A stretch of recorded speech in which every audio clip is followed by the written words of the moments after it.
بسم اللہ الرحمن الرحیم۔ ناظرین، آج کا دوسرا ولاگ پیج 86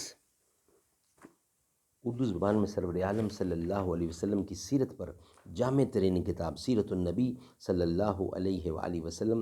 رائٹر ہیں اس کتاب کے علامہ شبلی نعمانی رحمۃ اللہ علیہ، علامہ سید سلیمان ندوی رحمۃ اللہ علیہ، جلد سوم۔ بسم اللہ الرحمن الرحیم۔ وَلَقَدْ جَاءَتْهُمْ رُسُلُنَا بِالْبَيِّنَاتِ، اور ہمارے پیغمبر لوگوں کے پاس کھلی نشانیاں لے کر آیا۔ الحمدللہ رب العالمین والصلاة والسلام علی سید المرسلین وعلی آلہ واصحابہ اجمعین۔ لوگ جس حال میں مرنے کی دعا کرتے ہیں، میں نے اس حال میں جینے کی قسم کھائی ہے۔ آئینے جواں مردان حق گوئی و بے باکی، اللہ کے شعروں کو آتی نہیں روبائی۔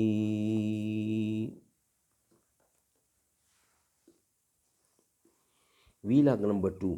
اس میں شک نہیں کہ کچھ دن پہلے بعض گوشوں سے اس قسم کی آوازیں سنائی دیتی تھیں کہ کائنات کا ہر ذرہ قانون کا پابند ہے، اور وہم و بے عقلی انسان کی بدترین دشمن ہے۔ یعنی وہم و بے عقلی انسان کی بدترین دشمن ہے اور عقل و ہمت بہترین دوست۔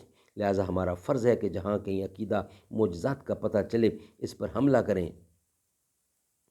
لیکن یہ باتیں قریباً چوتھائی صدی قبل کی ہیں۔ سن 1927 کے بعد کوائٹم نظریہ کی بدولت سائنس میں جو بھونچال آیا ہے، اس نے سائنس کی دنیا میں بھی اب ایسے بے باکانہ و مدیانہ نعروں کی گنجائش نہیں چھوڑی۔ فلسفہ میں تو علت و معلول کے لزوم و وجوب کی بنیادوں کو ہیوم کہا اور ہیوم کیا۔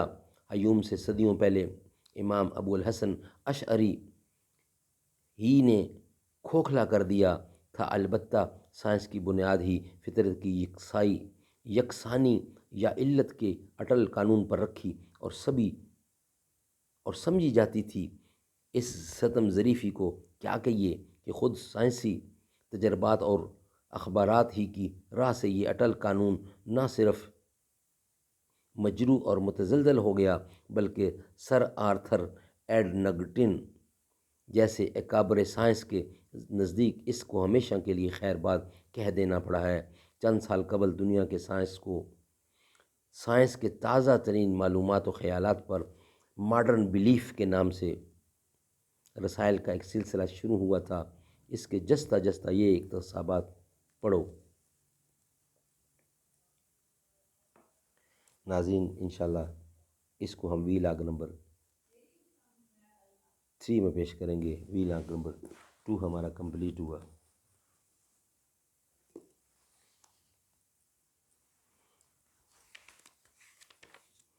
مدینہ ہے جہاں پر سید ابرار رہتے ہیں، دل مضطر ٹھہر جا یہاں تیرے غم خوار رہتے ہیں۔ مدینہ ٹھہرنے والے ادب ملحوظ خاطر رکھ، یہاں پر سب جہانوں کے بڑے سرکار رہتے ہیں۔ وہاں کا روضہ انور بڑی ہی شان والا ہے، جہاں پر آقا مدنی کے دونوں یار رہتے ہیں۔ جو کالا ناگ ڈنگ مارے ہٹائیں نہ جو ایڑی کو، نبی کے ساتھ روضے میں وہ پہرے دار رہتے ہیں۔ مدینہ ہے جہاں پر سید ابرار رہتے ہیں۔